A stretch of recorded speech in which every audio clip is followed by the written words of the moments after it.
चलो बच्चों, let's read this question. The question says which of the following is और are correct. हमें बताना है कौन से यहाँ पे करेक्ट है.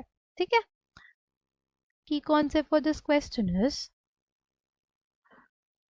Key concept for this question is aromaticity.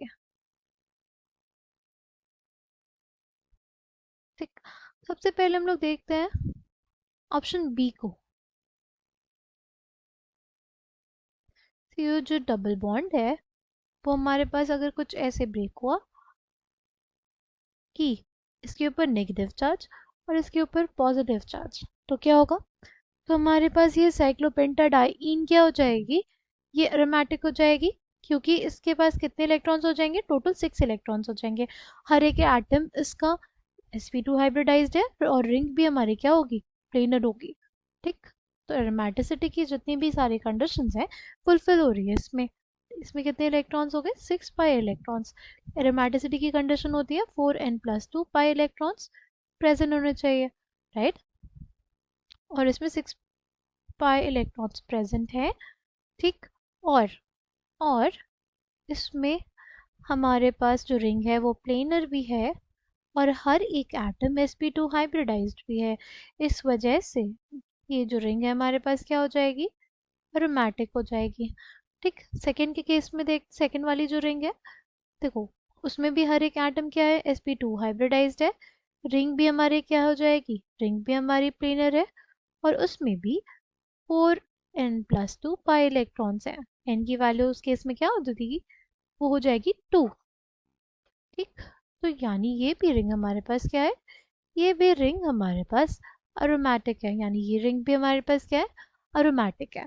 ठीक है. तो ऑप्शन बी हमारे पास करेक्ट है. अगर बात करते हैं हम लोग ऑप्शन सी की, अगर ऑप्शन सी में हम लोग ध्यान से देखें तो हमारे पास क्या है, ऑप्शन सी में हमारे पास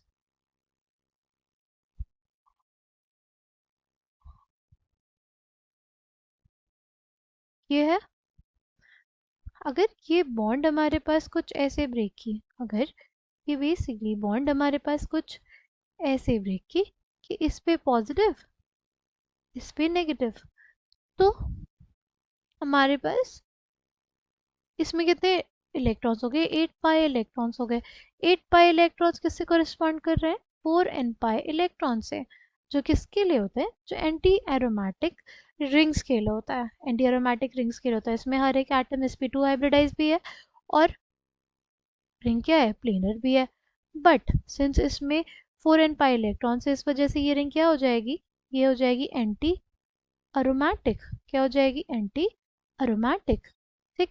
ये हमारे पास नेगेटिव चार्ज है उसके ऊपर. इसमें भी कितने इलेक्ट्रॉन्स है, 4 पाई इलेक्ट्रॉन्स है.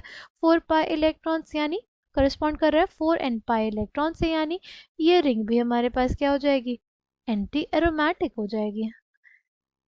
ठीक. अगर रिंग एंटी एरोमैटिक हो गई तो ये ऑप्शन सी क्या हो गया, गलत हो जाएगा हमारे पास. अगर बात करते हैं ऑप्शन डी की, तो उसमें क्या हो जाएगा, तो ऑप्शन डी में हमारे पास क्या है, एक 7 मेंबर्ड की रिंग है, एक 7 मेंबर्ड की रिंग है और एक 5 मेंबर्ड की रिंग है.